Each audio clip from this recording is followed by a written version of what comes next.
For over 80 years, one currency has ruled the global economy. It backed oil, it backed gold, it financed wars and shaped empires. But what if, starting tomorrow, all of that changed? What if the US dollar fell? Imagine waking up one morning and realizing that the money in your bank account suddenly buys less. Not because of inflation, not because of a market crash, but because the world simply stopped trusting the US dollar. Today we're exploring what would happen if the US dollar lost its global throne.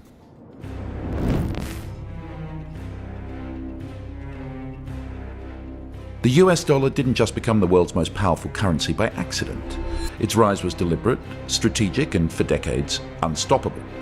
It all started in 1944 at a hotel in Bretton Woods, New Hampshire. As World War II was nearing its end, 44 Allied nations gathered to rewrite the rules of global finance. The result? A system where all major currencies were pegged to the US dollar, and the dollar itself was backed by gold at $35 an ounce.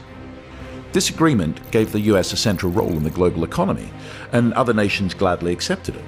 America had the largest gold reserves, the most industrial power, and had just emerged from the war with its infrastructure intact. But everything changed in 1971, when President Nixon ended the dollar's convertibility to gold. The world panicked, but only briefly, because a new system quickly took its place: the petrodollar. The US struck deals with oil-rich countries, especially Saudi Arabia, to sell oil only in US dollars. That one move re-cemented dollar dominance.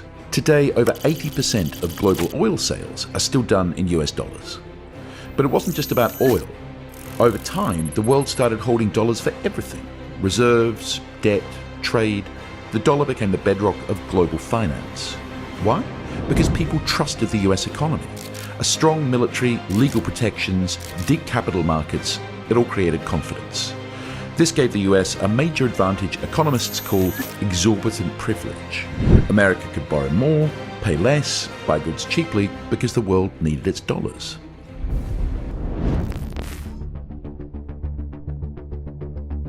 And for decades, the dominance of the US dollar in global finance has been treated as a fact of life. Countries borrow and lend in dollars. Central banks around the world stockpile US Treasury bonds like savings accounts. But today, that once unshakable status is starting to crack, not because of a single event, but due to a quiet, accelerating shift in global trust. And if you follow the signs closely, the message is clear. A growing number of countries no longer want to rely on the dollar.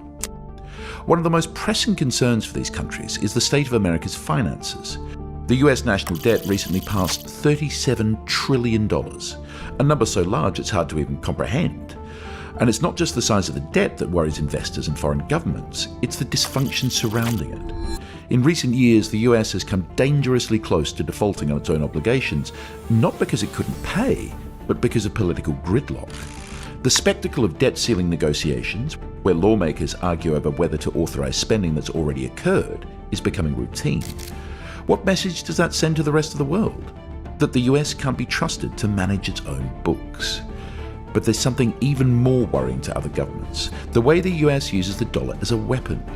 In global conflicts, sanctions have become one of Washington's most powerful tools, and the most effective sanctions are financial. When the US imposes sanctions, it can block countries from accessing the global banking system, especially the SWIFT network, which connects thousands of financial institutions worldwide. That's exactly what happened to Russia after its invasion of Ukraine, and to Iran long before that. These nations were effectively locked out of the dollar-based economy. Their dollar reserves were frozen. Their companies couldn't make cross-border payments. Whether or not the sanctions were justified, one thing became clear: the US has the power to freeze entire economies at will. That power makes the dollar look dangerous to anyone who might one day fall out of favor with Washington. That's why many countries, not just America's rivals, but also its partners, are quietly rethinking their dependence on the dollar. This movement is most visible in the actions of the BRICS nations: Brazil, Russia, India, China, and South Africa. These 5 countries represent more than 40% of the world's population and over a quarter of global GDP.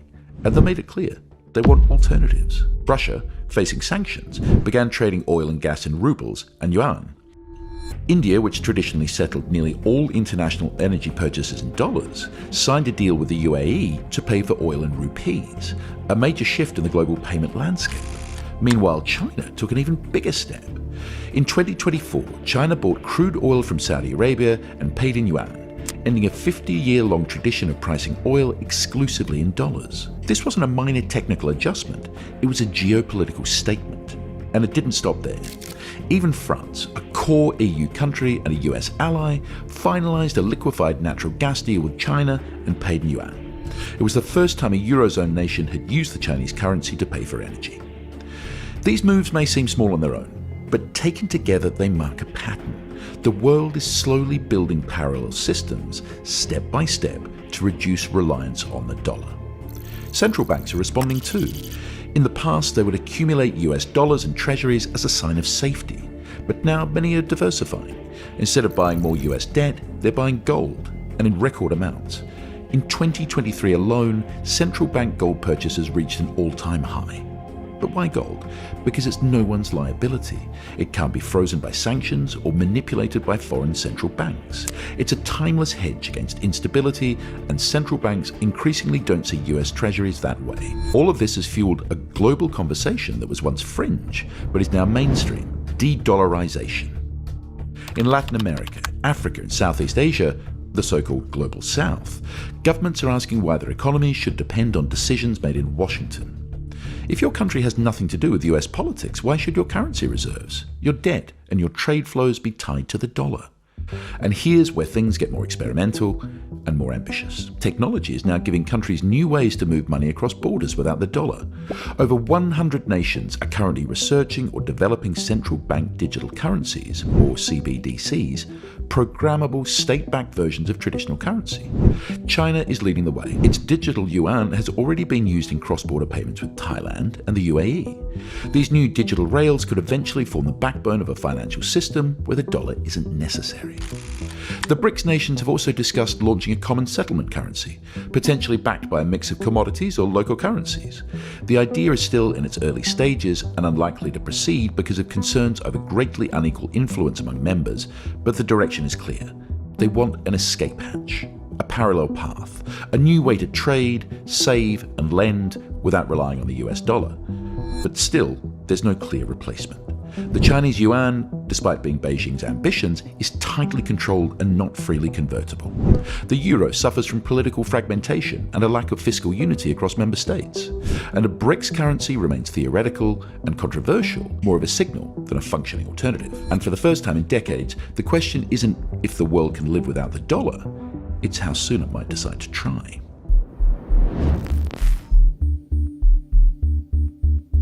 But what happens if the dollar loses its throne?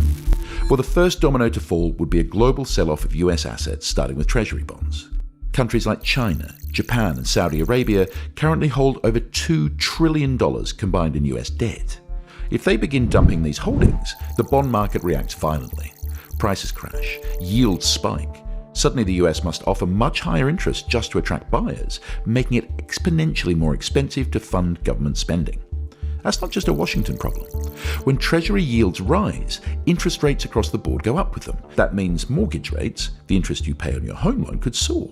Credit card APRs, the cost of carrying a balance month to month, would surge. Small businesses would face much higher borrowing costs to expand, hire, or even survive. In simple terms, the price of using someone else's money, whether you're buying a home, funding a startup, or just paying your bills, would become painfully expensive, guaranteeing economic contraction. At the same time, a weaker dollar begins to erode purchasing power. The US imports over $3 trillion worth of goods annually, everything from consumer electronics to industrial machinery.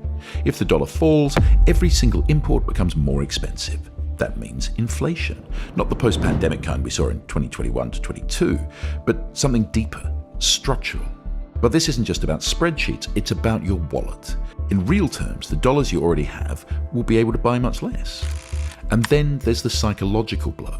The loss of global trust in the dollar doesn't just affect the economy, it undermines America's geopolitical leverage. The ability to impose sanctions, influence trade flows, and shape international financial rules is all tied to the dollar's dominance. Without that dominance, the US loses one of its most powerful tools. For emerging markets, the shift is just as dangerous. Many developing countries hold large amounts of dollar-denominated debt. If the greenback suddenly collapses in demand, it could spark a wave of financial instability as countries struggle to refinance their obligations in an uncertain market. And trade? It fractures. Rather than a unified global economy built around one currency, we could see the rise of currency blocks. The yuan zone, the euro bloc, even a BRICS token area. Each region trading within itself, reducing interdependence and increasing friction. Back home, life becomes harder. Groceries, gas, medicine, all more expensive. The cost of living shoots up. Meanwhile, America's military and diplomatic strength may start to feel diluted, not because of a sudden war, but because the quiet foundation of economic trust begins to crack. Finally, the stock market, long a symbol of America's financial supremacy, starts to look less appealing to foreign capital. As investors move their money elsewhere or keep it at home, volatility spikes and market corrections become more frequent. So if the dollar truly loses its global throne, everyday life in the US would change, perhaps slowly, but significantly.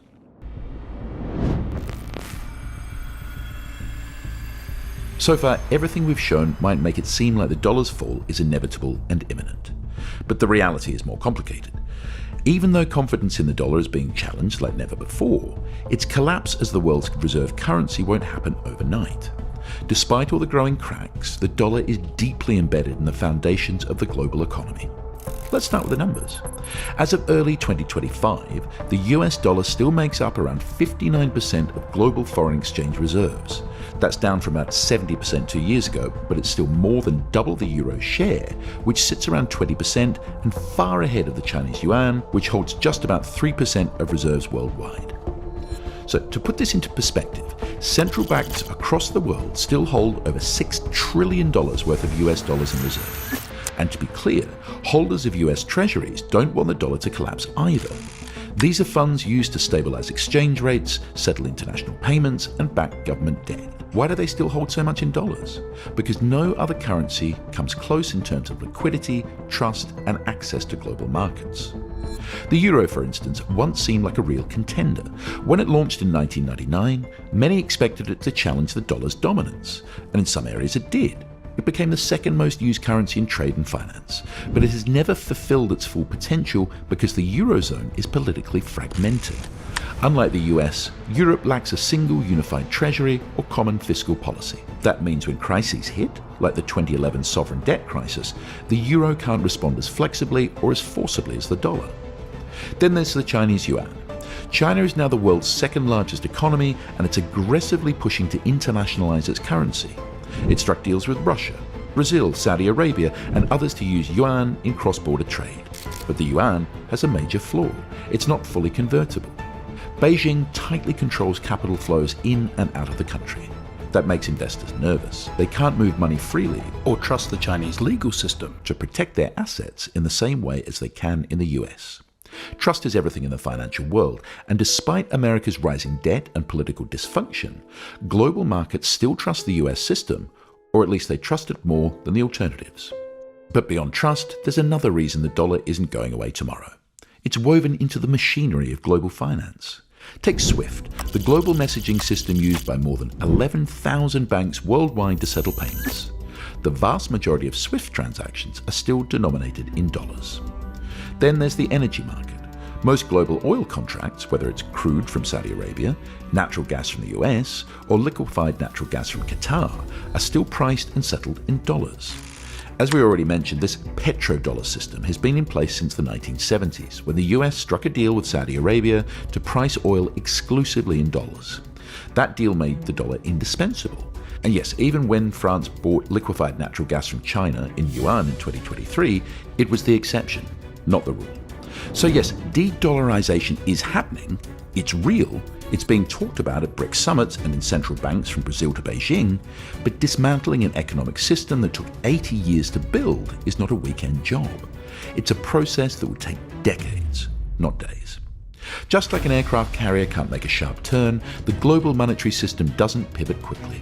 Momentum matters, inertia matters, and for now, the dollar still has both on its side.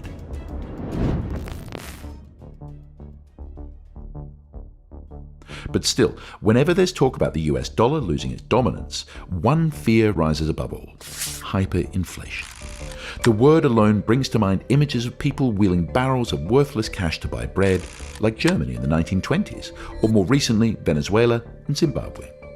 But could that really happen in the US? Could the dollar collapse in such a dramatic and devastating way? Let's be clear, the risk is not zero, but it's extremely low unless several unlikely but dangerous factors all align. The first red flag would be massive, uncontrolled money printing. When a government prints too much money without a corresponding increase in goods and services, it drives prices up. That's inflation. When it spirals completely out of control, you get hyperinflation.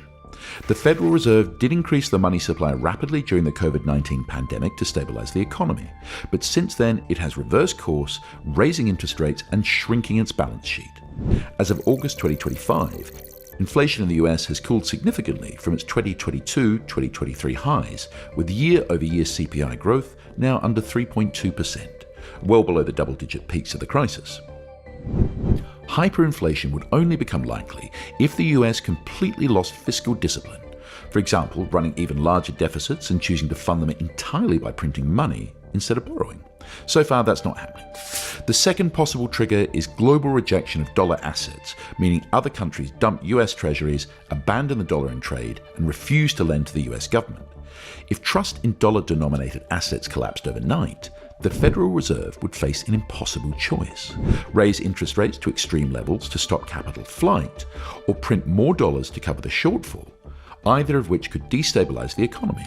But again, this is highly unlikely because there is still no global alternative with the size, depth, and trust to fully replace the dollar. Another potential tipping point would be the loss of Federal Reserve independence.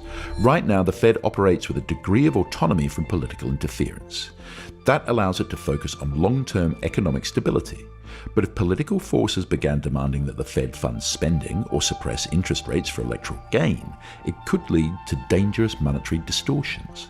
That's the path countries like Argentina and Turkey have walked, and it rarely ends well. So how likely is this black swan event? Most economists agree, very unlikely in the short term.